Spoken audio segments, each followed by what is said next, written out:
questions. I had a couple of people that asked for me to record it because they want to be able to get some of these answers, and they are unable to join us since we're doing this while some people are in their office. So any of you that may have questions, you can either unmute yourselves and ask for questions, raise your hand, or you can always type any questions that you may have in the chat. But the first question I asked was if you have all your receipts, and somebody shook their head a little bit saying like, no, they don't have all the receipts in order. So I want to address that first. So let's say you started your business, so you've been working on your business and you accrued expenses throughout the year, but you weren't necessarily really good at keeping receipts. So obviously we want to just continue to practice to try to keep copies of receipts in the future. Having said that, we also want to make sure that you create systems for the upcoming year, because you can't highlight on your statements and say like, these were all my expenses for 2025 that were business related. And the problem is if you were to ever be audited, it's going to be very hard for you to be able to demonstrate to the IRS that that purchase at Walmart or at Home Depot or whatever that might be for your business, that it was necessarily for your business rather than personal use. So when you have a receipt, then you can clearly demonstrate, okay, this was used for my business, because your Walmart receipt could show paper, ink, pencils, all these things that you use in your office. But if you just simply say this purchase at Walmart from a bank statement, it's going to be harder for the IRS to know, okay, was this really just something you bought for the house? Was this an outfit for you? Or was this really a business expense? So for those reasons, it's a good thing, practice to start saving receipts. So of course, there's many ways that you can do that. And the way that I got used to doing it many moons back, when I was working in corporate America and I had a company credit card, that of course was what really helped me is that I actually was carrying a company credit card that was not mine. So I wanted to make sure that I was super organized, because I had to submit receipts for everything, which taught me early on to have really organized systems. So I have little pouches like this that I literally carry in my purse. And what I do is for every business account, so let's say I have two business accounts, one for let's say I have the daycare still running and I had my consulting firm, which that was my case prior. I had two pouches, and in each one of those, I will put the ATM card inside of this one. So whenever I had to pay something that was for the daycare, let's say, I will take out my little daycare wallet. I will take out the card from there, pay with that card, and put the receipt back in here with that ATM card back in here. So they were never in my wallet. They were actually in a separate little pouch inside of my purse. And that helped me keep things organized. And once in a while, this pouch would get a little too fat and it couldn't really close. And when that would happen, I would just empty the pouch, put all my receipts in a Ziploc bag, and say January through April of 2025. And I will, and I will write what account it was, daycare account or consulting firm or whatever that was. So that is how I kept receipts organized. The IRS doesn't care how you organize the receipts. They just want to make sure that you have them if you're ever audited. So you don't have to really have like this amazing system to organize receipts. The other thing is some people choose to go the digital route, and that's great. And I just never got in the habit because I created a system prior to the digital world existing. So for that reason, I don't have the pattern of collecting data through a digital system. So I don't recommend for anyone to say go with paper or go with digital. You have to go with whatever works for you. Okay. If you think that collecting receipts is going to help you, if you collect receipts using a Ziploc bag, whatever system, you need to find what works for you. And it needs to be practical, that you're going to do it throughout the year and that it's going to become second nature. So for me, it just so happens that having a little zipped pouch with the ATM card inside, it forced me automatically to make sure that I was collecting receipts in that pouch. So again, when it comes to collecting receipts for your business, There's many different ways. You need to find something that is going to work for you and that you're going to be able to sustain throughout the year. Make it simple. The IRS is not looking for pretty, flowery things. They're just looking for evidence. So if taking pictures on your phone works for you, great. If having them in a pouch works for you, amazing. If you love apps and you find it convenient and practical and you're consistent with it, go for it. It's all about finding what works for you. And like I said, for me, I don't, I got in the habit of whenever I use my card, I just got the receipt and that's that. So that's one way to do it. Does anyone else have any questions before I jump to some other things that I want to share?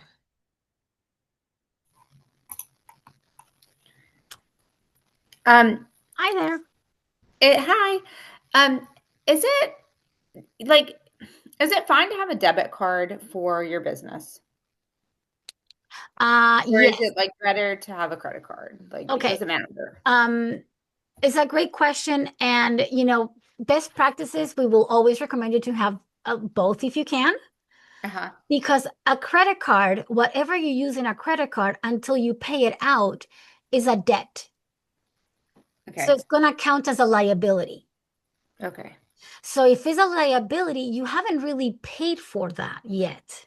Mm-hmm. So it's not really an expense. It gets recorded as a liability. But if you plan to pay it off before you file your taxes, Correct. it's Then fine. it'll wash itself out because then you'll demonstrate that you made a payment to the credit card, Okay. right? But if you don't make that payment to the credit card, then it's going to be considered a liability. And that's why you also, whenever you're ready to take things to your tax preparer, the profit and loss is going to show you how much money came in and how much went out. But Mm-hmm. the balance sheet is going to show how much you have still in debt that you might not have paid off from that credit card, or if you have a car loan, or if you have a mortgage for that business, or whatever that might be. Okay. So they're a So I little guess, different, but it's not a bad idea to have a credit card because you're able to use the credit card throughout the month, and then when your payments come in from your clients, you can make a one lump sum payment. Because okay. one of the tricky things with some of our businesses when they're small enough is having enough cash flow, right? To Yeah. pay everything you need to pay. So I sometimes guess, it's easier to do it to the monthly. You can use the credit card throughout the month and then once a month you pay off that balance and you're making sure that you stay organized that way. I guess my like question is like I have stuff I paid with like our credit card, like let's say like a business trip and flights and stuff like that. And Mhm. then that's like business expenses and stuff like that. So I have like like my business receipt saying that, oh, I went on this conference. I printed that off, but that says I paid with like a Visa and those are expenses. So that's fine, right? Yes, they are fine. I mean, you categorize them as expenses, but Uh-huh. but you do okay, so let me before I go into depth with answering that question, which is great, and I want to expand on that. I want to remind everyone that I am extending a 45-minute at no cost one-on-one meeting in which we can actually go through this and kind of create a plan for each person at no cost. This is my gift to you for taking the time to come in and try to learn how to figure out how to manage your taxes for 25 and create a plan on how you can move forward with 26. Again, that's just my gift to you for taking the time to meeting with me today. So I'm putting a link in the chat. You're more than welcome to schedule a time. I don't usually do 45 minutes. I usually do 15, sometimes 30. But 45, I thought, well, they're taking the time, they're curious enough. Let me extend. I like to give. And right now, I think giving my time, which is one of the most precious things we have, it's Right. um, can really help people kind of start creating a plan and a path and start thinking in a different way when you're thinking about finances. So going back to your question. So I'm not sure if you're using QuickBooks to collect all your information. No, we're just using an Excel sheet. Okay. Nothing. Because whenever you're having in QuickBooks, you can automatically upload everything as a checking account and everything from your credit card. And when it is in a credit card, the system will automatically know that it is a liability. So it'll be Mhm. easier to categorize. And even though you do categorize everything in the credit card as an expense, Not until you pay it is considered a liability because you have a debt against it, right? So Okay. yes, you're going to categorize it as a business trip and it is an expense, but then you're going to show that you have a debt. So you have to make sure that you account for that little piece, Okay. right? I'll sign up for your 45 minutes. All right. I Thank you. love that short. I mean, and so and this is not the purpose of this meeting, but I do have a few people that know me here. I also do have a weekly workshop in which we meet once a week for an hour, and it's a class in which everybody logs in once a week to have the consistency throughout the year to categorize your transactions, ask questions, learn how to reconcile. So basically, we're like a mentorship class in which we get together once a week and you come in with your questions and you're actually working on your own books while we're in the class and we're answering each other's questions, supporting each other. And that way, when the next year comes to December, you're like ready to go. You just have to print out your statements. Everything's been answered. And so, yeah, I do that, but we can talk that more in the one-on-one. I just want you to throw out, there's not a one size fits all situation. And I've noticed that for bookkeeping is either you hire a bookkeeper and outsource it or you don't have support. So I've created that membership to fill that gap. So that's a great question. Does anyone else have any additional questions regarding taxes? I do, but I can ask it later. I'll see if it comes up. Okay. So does anyone have any questions about what is a deduction and what isn't? How do you know what you can deduct and what you cannot deduct? Has anyone has any questions regarding that? Saturday at 10 to 11. Because that is a question that I get a lot of time. I'm sorry, did someone ask a question?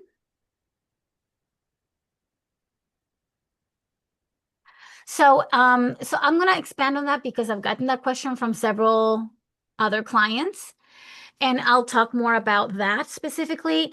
So what can you deduct and what you cannot deduct? It goes back to your business.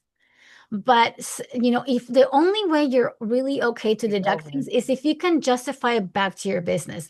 And I want to make the disclaimer that I am a bookkeeper, not a CPA, and therefore I cannot give financial advice. I can only give you what is current best practices, but in the end, you're going to have to rely on what your CPA really recommends because he knows your whole financial picture. As a bookkeeper, we only manage your books and we really only see one slice of your financial situation. Like we don't know your mortgage, we don't know your house, we don't know the expenses, we don't know if you have other income. We don't look at the holistic picture, so we cannot advise you on what's best for you financially. We can only suggest or share what we have experienced as bookkeepers within your own business scope. So when it comes to deductions, I've had many people knowing like, can I deduct my nails? Can I deduct my hair? Can I deduct this? So that's where the gray line really stands. You can deduct something as long as you're able to justify it for the purpose of your business. I've had a speech therapist that she takes yoga and she tells me that her yoga is part of her ability to continue to practice breathing because as a speech therapist, she has to teach some of the children how to breathe. Now, this is what she's told me. This is what therefore my job is to categorize it as such. CPA is the one that is really going to have the final say on, is this something that the CPA is comfortable, standing behind that deduction. Whenever you're doing media content, so if you are doing any type of recording for social media or you're creating videos, anything that has to go with that can be deducted. And therefore, nails could be deducted if you're showing your nails on a regular basis on your camera, on your media. If you happen to travel to a location and you are actually recording content and you make it about that, you can deduct it. I'll give you another example. I went to Disney 5 years ago. I owned a daycare.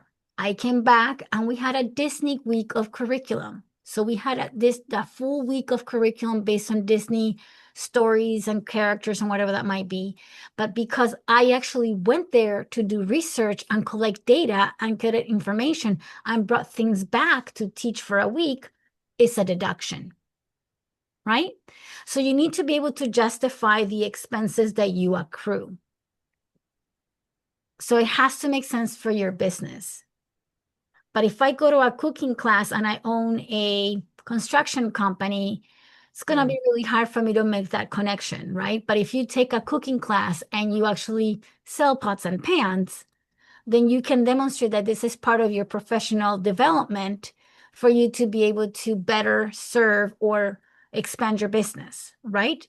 So based on all these examples, does anyone have any questions or ideas of things that they think they might not be deducting, that they want to deduct, but they're not sure?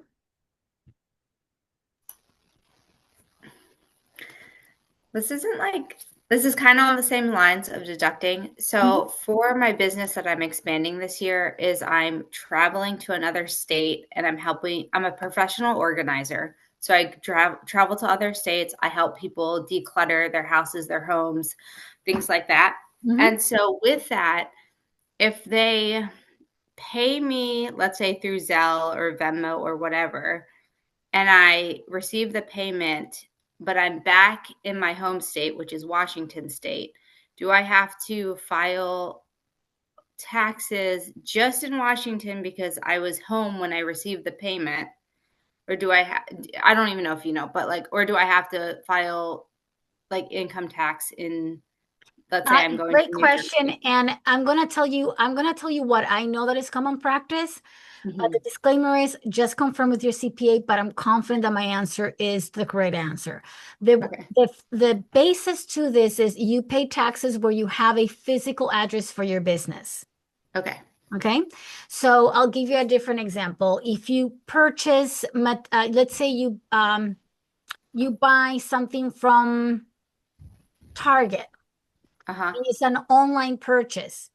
Now, Target, let's say, doesn't have any stores in Florida, and you're buying it online, and because they don't have any physical stores in Florida, you shouldn't have to pay taxes on that purchase because they don't have a physical location there. Okay. But if you have a physical address or location, so let's say you had satellite offices in that state, then you would have to pay taxes because you have a physical address there. But having said that, I want you to confirm with your CPA because this is what I've been told. Then that's how it functions. And again, it's Okay. a service, so it's also you're not selling a product. True. One thing is service, and another one is a product. Okay. That's what I was thinking too, but I'll double check So that. yeah, so because you're selling a service, you don't have to do sales tax. You just have to do taxes whenever you do your taxes once a year, you'll pay taxes on your services that you have, the income you have earned from services. But you don't have a sales tax because you're not selling brooms and dustpans and all this other stuff. Correct.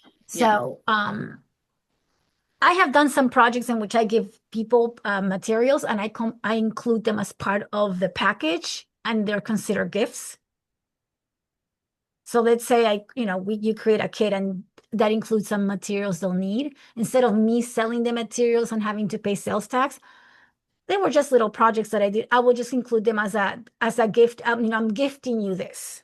So it's part of the kit. So that way, because I thought I'm not going to create a whole sales thing and apply with the state for 2 projects. This is not like I'm going to do forever. It's not like I sell products. It was just part of a training and I wanted them to have those materials. Okay. Yeah. Cool. That makes it simpler. All right. Thank you. Again, you have to, it's all about being creative and it's all about also what you're comfortable with because it's all about the level of comfort. Some people rather be super conservative and, so it's all about what you're comfortable and what your CPA. And again, we tend to choose CPAs that work with our level of creativity, right? So talk to your CPA, and as long as they're on they're on the page with you, then you're good. Because in the end, if you're ever audited and you have a CPA, they're going to have your back. I have never been audited. So, but I do know that if I'm ever audited, he's going to be my representative.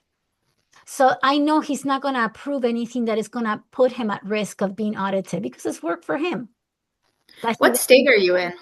I'm currently I lived in California for many years and then I lived in Maryland and I just recently moved across the river, so I'm officially in West Virginia now, but I Okay. still but I still use everything in Maryland. So I'm in a little bit of a transition. So I mm, grew up in Maryland. That's oh, really neat. okay, gotcha. And what state are you in now? I'm in Washington State now, but I Awesome. grew up in Baltimore, Maryland. Okay, But got it. yeah. Great questions. So I see a question here from Nancy that she talks about if you're working from home, can you deduct home utilities and home insurance bills? So the question there is the percentage of the space that you're using for your business. If you're using, let's say, the home office and is only used for that purpose, then you can deduct that specific, the square footage of that office. So in my other business, because I had a childcare center, I would literally use half of the floor, half of my house. The square footage was fully dedicated for childcare business, and I didn't use it for anything else. So I was able to fully deduct the full basement, half of the house. And this specific house, because I closed the daycare and I moved on to other business projects, I only have a small office. So now I really only can deduct 20% of my property because my office is very tiny. And it's although the main is one floor, I really only use half of that floor for the business. So therefore, it's a 3-story house. So I really don't only use about 20% of it. So utilities, so that's where it goes. If you use 20% is what you're comfortable deducting based on the space, then your utilities are going to be deducted by 20% is a business deduction. Your cell phone usually will be 20%. So talk to your accountant because your CPA might tell you, oh no, you can use your cell phone 100%. So it depends on what the accountant is also comfortable for you to deduct and how much you use the phone for business is how you would deduct the phone service. But specifically for water, electricity, and gas, it goes hand in hand with the square footage of the house. So if 20% of the space is being used, then it's 20%. Now, think about it that they also look at the amount of hours that you use that space. So if you're in that office only 8 hours out of the 24, they're going to take that into consideration as well. So you have to do a little bit of math for that. It's not difficult. You just have to do the math that just because you're using 20%, it doesn't mean 20% because you don't use it. If you slept in the office, then maybe you could do 20%. But because you're not sleeping in that office, you're really not using that full 20%. So think about that and this. And when you're doing the math, I had it on my other business for the daycare. I had it as 40% because, again, I used half of the floor and the whole backyard. And the business was running for 11 hours.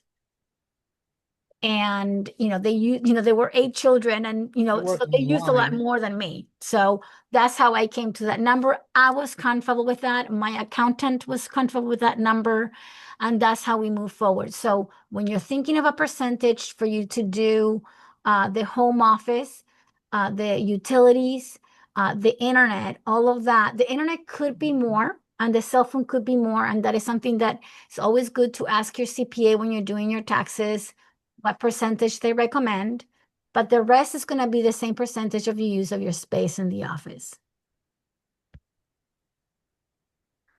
Any other questions that you may have? Can you guys hear me? I had a question. Yes, go ahead. I have a bakery business and I do use my kitchen very often. I also use like my dishwasher and the oven and things of that nature. And I guess I would ask the same question. I mean, I guess probably you're saying like depending on how the square footage of my house was like, it's technically a 1-story house. The garage was made into a basement kind of, but I only use the upstairs area and I only use the kitchen. So I guess you're saying like talk to my CPA and see what percentage of the house am I using to be able to write that portion off, like the utilities? Yes, and the reason why I tell you talk to your CPA is because I want you to be comfortable with that percentage yourself. Because God forbid you're ever audited, I want you to feel comfortable and confident that you're okay with being questioned about that percentage.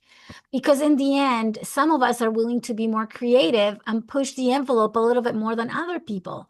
Some other people are not as comfortable, and they also are attracting probably a CPA that works in that realm of business. So you want to make sure that you find a CPA that matches your vibe, and that you are making a deduction with what you're going to be comfortable with if you're ever questioned.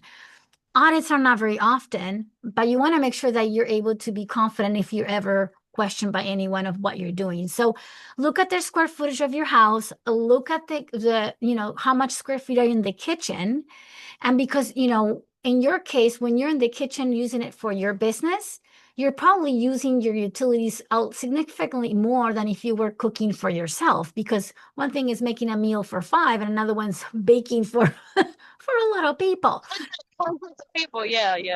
So that's where, you need to find a percentage that you're comfortable with, and then you can always run it through the CPA. Like, I use 20% of the house. However, I do use and you can even say the month that I didn't cook, my utilities were this amount. And the month that I actually did a lot of baking because we had a major project, my utilities went up by this amount. And then you can so can we increase it by this amount? Because obviously there's, I'm consuming more than, let's say 60% is going on my business and I'm only using 40%.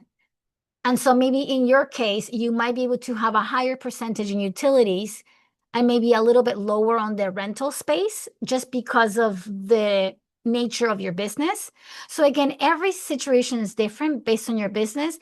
And like I said, every state is different. You definitely want to talk to the CPA because he's the one signing the papers at the end of the day. So thank you, Tiara, for asking that question. Does anyone else have any questions? Ooh, let's see. We have more questions here.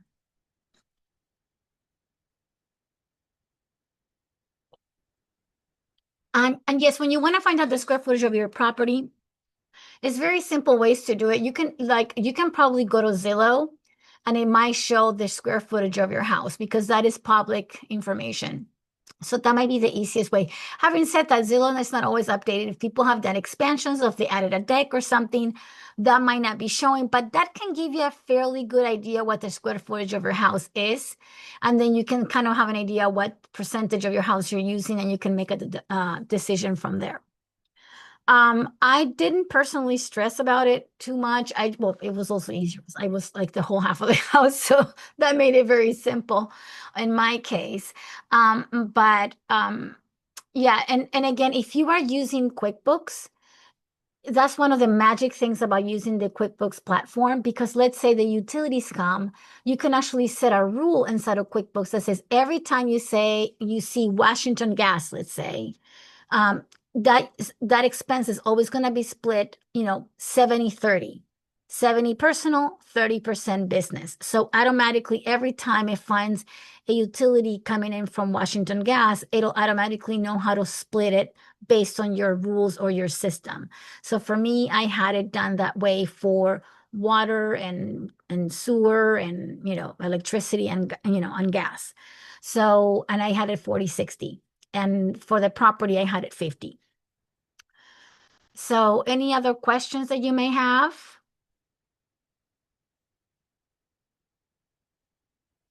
Does anyone have questions about maybe 1099s, or if they hired anyone to help them, if they need to pay them or anything like that?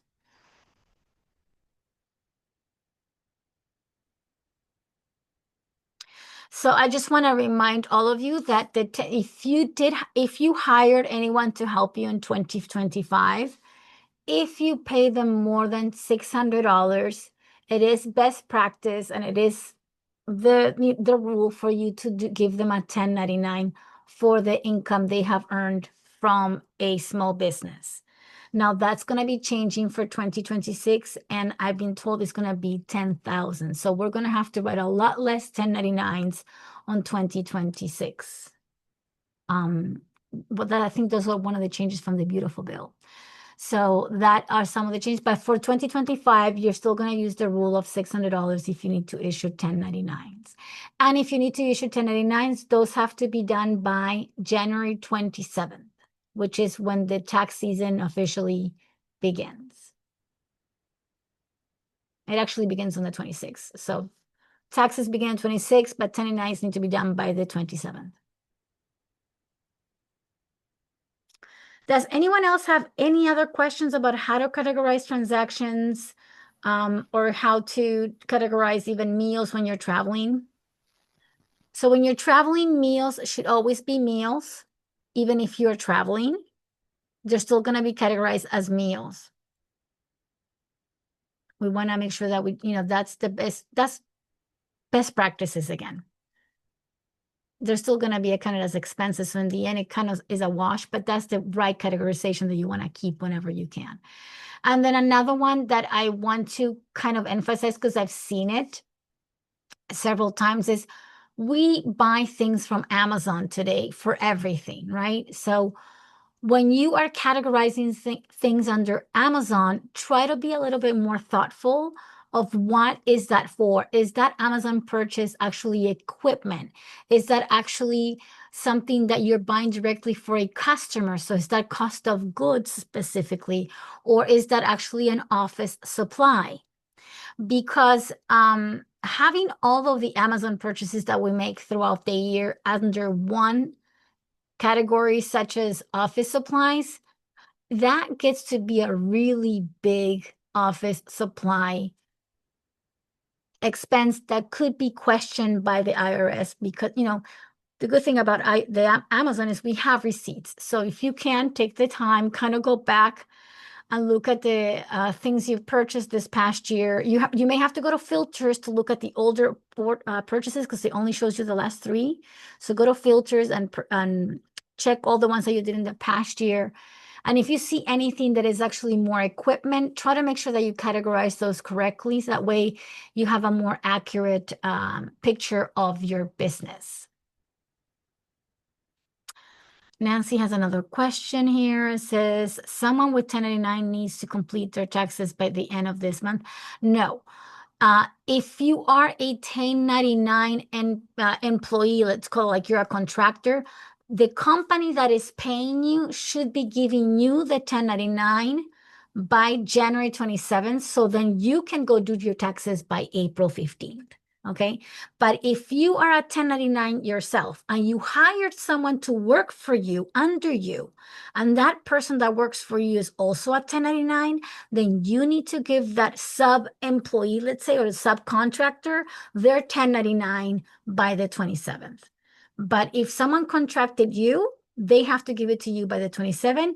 And if you subcontracted someone else to support you on that project, then you would have to give them a 1099 by the 27th. Great question. Thank you, Nancy. I'm glad to hear that I made sense out of things because sometimes numbers are not necessarily our favorite thing. So any other questions? I have a big list of things that I've seen from clients. I hope you don't mind that I'm bringing those up. I notice some of you are taking notes. But if there's anything that pops up, let me know. Whenever you're using either Zelle or Cash App or any third-party payment system, those companies are charging you a fee. Make sure that you separate that fee as an expense from the income that you're actually making, just to keep things a little cleaner. You don't want to count that as income when you really had to pay 3% on fees to the different companies that you're working with. So that becomes an expense instead of becoming income, right?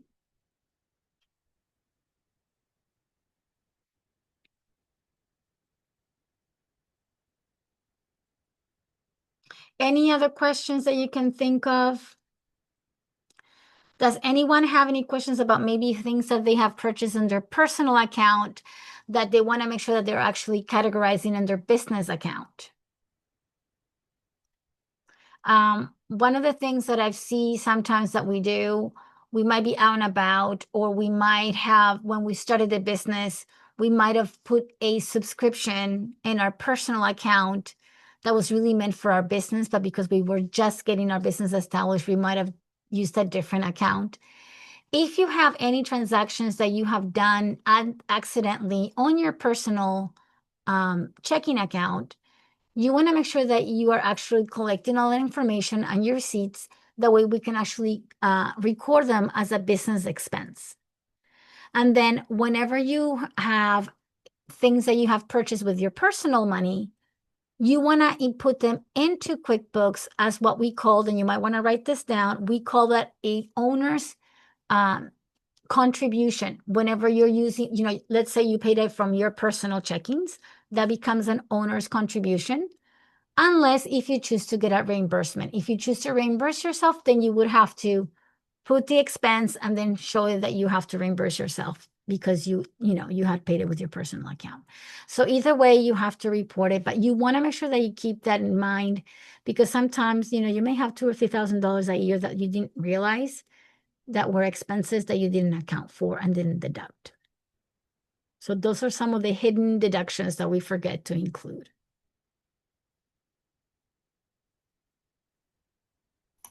Does QuickBooks have a free version, or what's like the lowest QuickBooks does option? not have a free version, sadly, but they do have some that are very affordable. And whenever I have people starting on QuickBooks, I always recommend them to start on the basic program. Okay. And then if, because as you get more complicated of a business, then you want to increase your, you want more features. But at the beginning, you don't need all the features. You just need to organize your transactions, make sure everything's categorized. And for that, the basic program is perfect.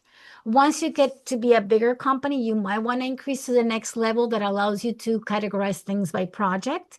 So now let's say your company is really booming and you have 3 different types of services, and you want to start categorizing your income through services and the expenses divided by each service. That way you can start realizing which one is giving me the highest return on investment, which one should I really focus on next year. So once you start categorizing things by projects, it's going to give you a better idea on how to continue to grow your business.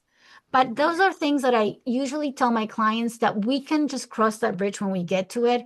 I don't want you to be paying for something you're not quite using yet.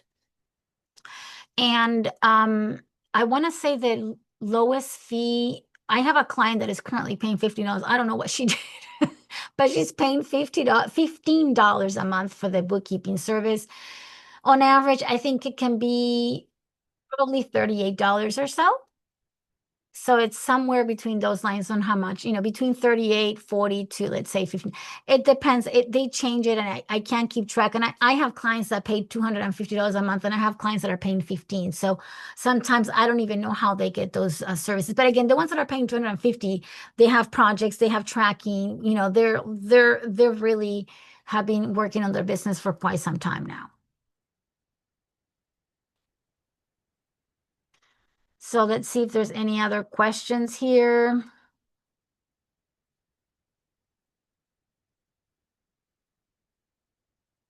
So someone asked if you need to update QuickBooks every year. And that's a great question, Casey. And you really, if you're using QuickBooks Online, it automatically is updating for you. And QuickBooks Desktop is really kind of the old school. It's almost like no one's really using that. And QuickBooks is actually going to stop providing services for desktop very soon. And for that reason, I have made the decision to not worry about desktop, because desktop, you really kind of have to go to the client's house to help them with their books. And it becomes very difficult for you to provide virtual support if it's desktop. So I have only focused on online. If some people do have the desktop platform, you can very easily transfer it to the online platform. The online platform is really practical because everything's stored in the cloud. You can have people support you remotely. And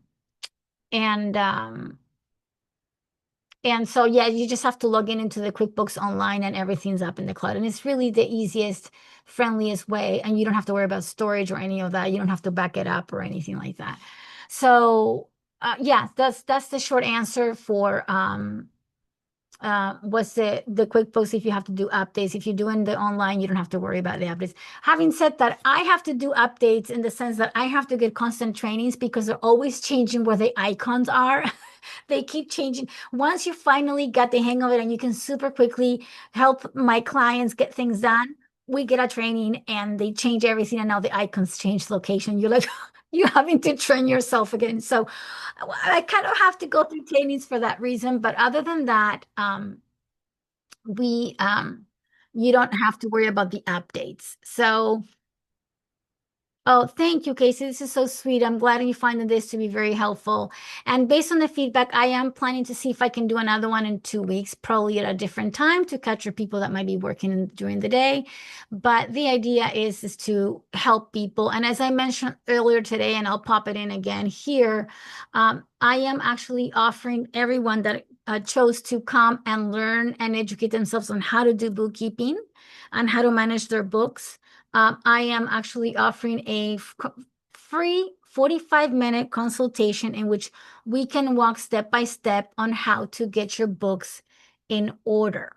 So you're more than welcome to schedule something there. Again, this is my gift to you to start the year. I want nothing but success for everyone.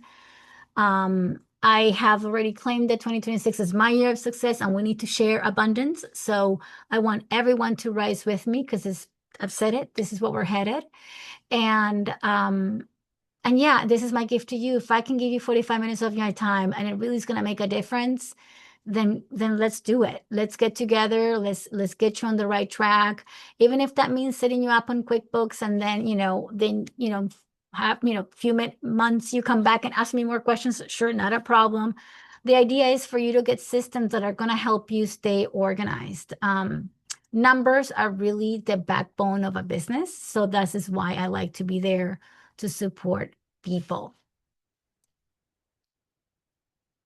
So this is so sweet. It's like this has been so helpful. I'm learning a lot about being a business owner.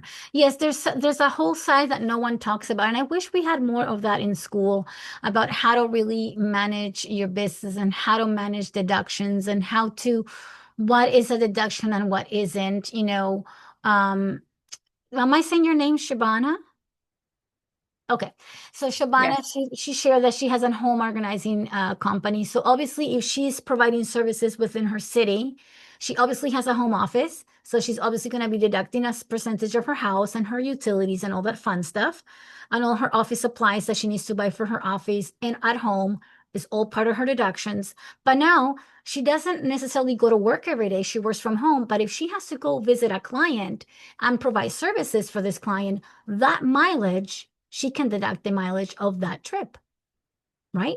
And then if she is buying all these supplies for this client that is specifically for the client, all those purchases, she can actually put them as cost of goods because it's for a service that she's providing for that client. So there's many ways that you can categorize things based on the business. And you're right, sometimes, and again, why sometimes we don't know things until we need to know them because, I'm not a doctor. Why would I learn everything about the human anatomy? We only learn when we need it. So, and that's when we retain it the most because now it makes sense.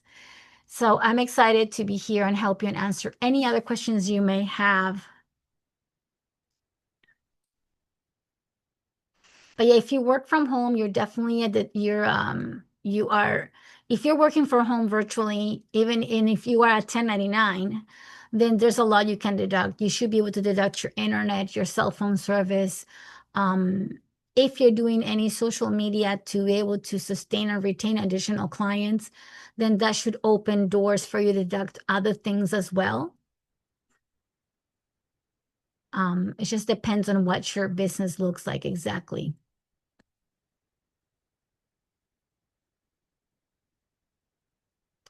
Well, here it says, since Nancy's sharing that she's only working part-time from home, it doesn't make sense that she can deduct a whole lot.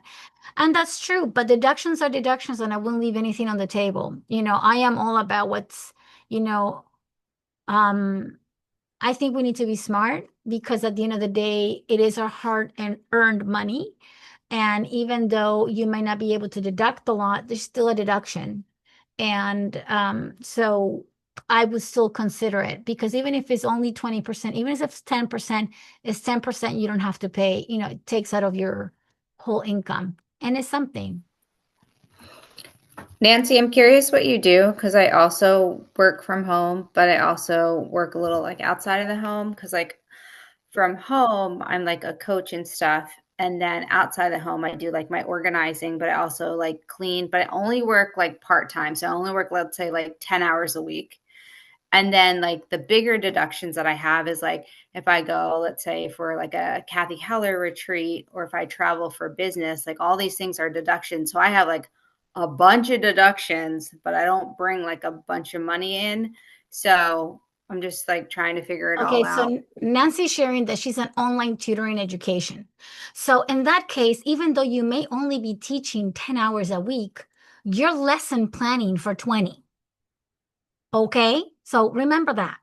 Because every student you have, because you're tutoring, I believe that they're not all in the same grade level and on the same subject matter. So that's forcing you to educate yourself and prepare yourself to better teach this child about AP history or AP math or chemistry, or if it's a kindergarten, you have to get all this little content from I don't know what website. So all these expenses from all these online learning companies that you're using, all of these are deductions because they're directly for your business. So if you're helping students with their online course assignments, I am still quite confident that you're taking time to do research to be able to support the student, right? So if that's the case, then my experience when I taught at community college is that for every hour I taught, it took me 2 hours to prepare the content. So you need to kind of come up with your own math that every time you're supporting students with their academic, what's the percentage of time that it requires for you to create your lesson planning, your research, your collection. And then that becomes like for every hour I teach, I invest another hour of lesson planning. And so that should help you understand how much time you really are really working. And if at one point you are using some sort of platforms for you to educate yourself on a subject matter that maybe you're not as familiar, because when we're teachers, even though we know a little bit of everything, but now if you're helping someone with chemistry, you may have to look a little deeper on that specific subject. So then maybe even a YouTube subscription, let's say you're watching YouTube videos about, to support your student, that YouTube subscription could be a deduction because you're teaching children. If you're reading books on Audible, because some of the information you're listening to some history books there, that could be a deduction because you're getting knowledge to be able to teach your students. Of course, Nancy, I've always been very creative with that. And actually, I should share, Nancy and I don't, we were both teachers many moons back ago, and we were actually roommates back in college. So, and I haven't heard from Nancy in, I want to say 10 years. So we've been tapping each other online. And so when I saw she was going to say, see Nancy again. So anyhow, so yeah, there's a lot, Nancy, that we can do. And like I said, you can, schedule that 45 session that I'm only offering it today here. And we can help you, make sure that you are maximizing your expenses based on the purpose of your business. Again, Nancy and I, we have a background in special education. And one thing they teach you when you're a special educator is, as long as you're meeting the goals of that student, you do what you need to do to meet that goal of the child. So that gives you a lot of creativity. So in your business, as long as you're able to support that this fits the needs of your business and is supporting you, then you can, then it's something that you could consider it a deduction. Like I shared, this speech therapist, she's doing breathing lessons at a yoga class. That is the explanation she gave me, and she's comfortable with it, and she's going with it. So it just depends on how you present things in your business. Yes, I can definitely share the replay. I have all of everybody's I have everybody's email, so I'll be more than happy to share that with you. Absolutely. I'll be doing that later on today. You're talking about the program membership, the No, I'm saying like an expense would be like a gym membership.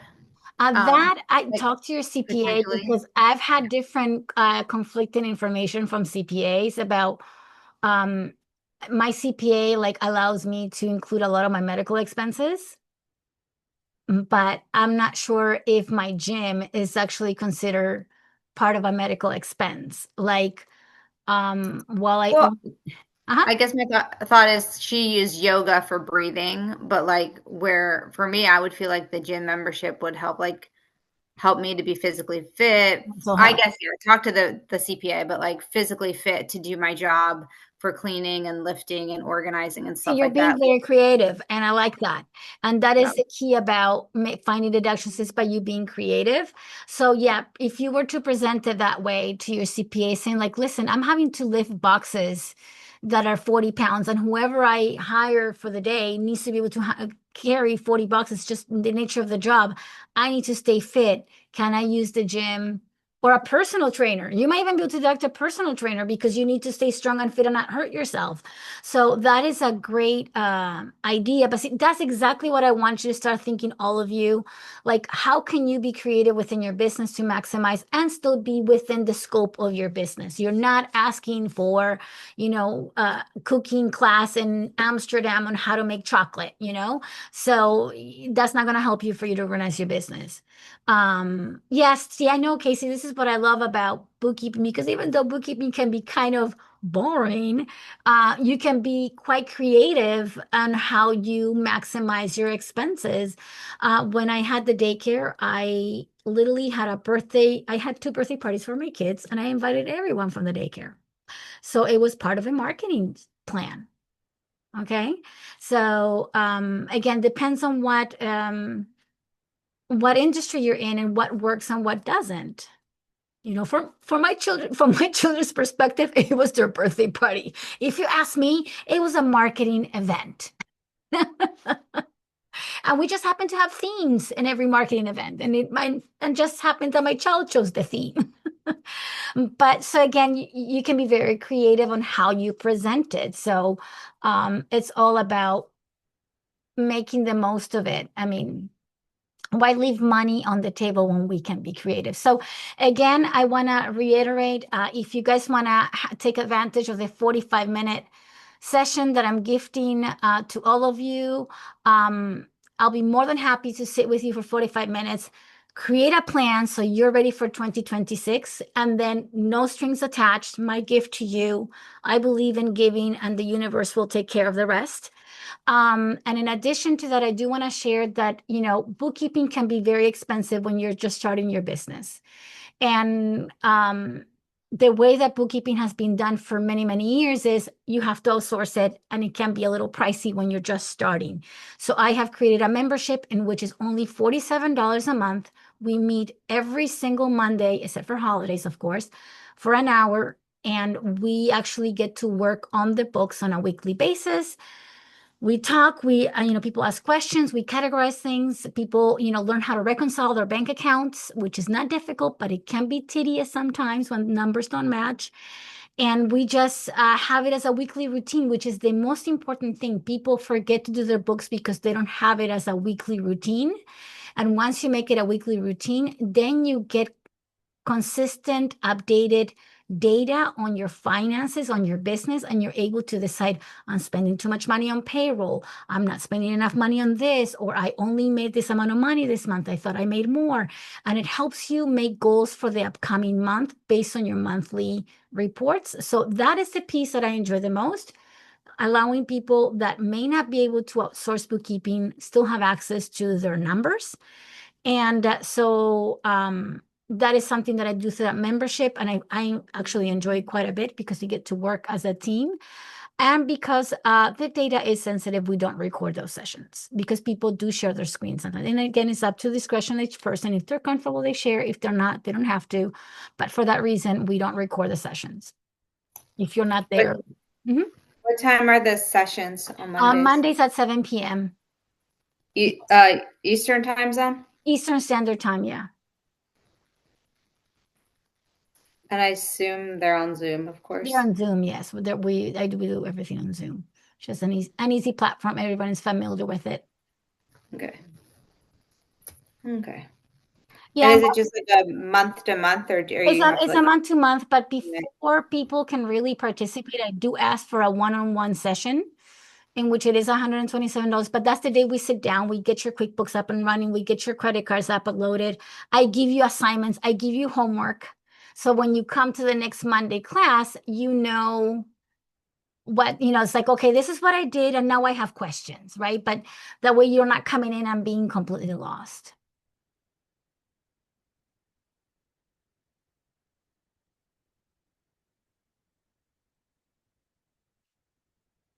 So yeah, those are, if you guys don't have any more questions, we're going to wrap it up. I want to say thank you to all of you for coming and asking questions. And I look forward to having a chance to probably meet with you one-on-one and support you further.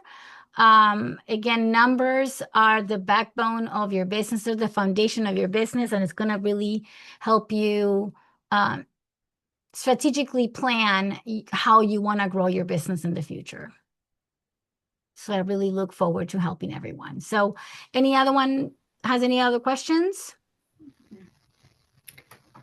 Nope. Oh, thank you, Casey. Yeah, Casey, very simple. I'm a very laid back person. I think this is something that we all have learned from Kathy, right?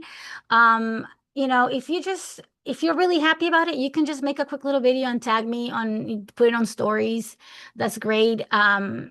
I'm not gonna stress about it. If you see anything on my social media, you can always retag it. That's the best way to give it forward. And yeah, thank you, Casey. I will probably we'll try to make another one in a couple of weeks at a different time so we can capture people that are working at different hours. But again, thank you, all of you. If you have any more questions, I'll give it a couple of minutes and then we're gonna sign off. I want to be respectful of everyone's time. Thank you. Thank you. Thank you, Casey. You're so sweet. Take care, guys. You guys have a great rest of your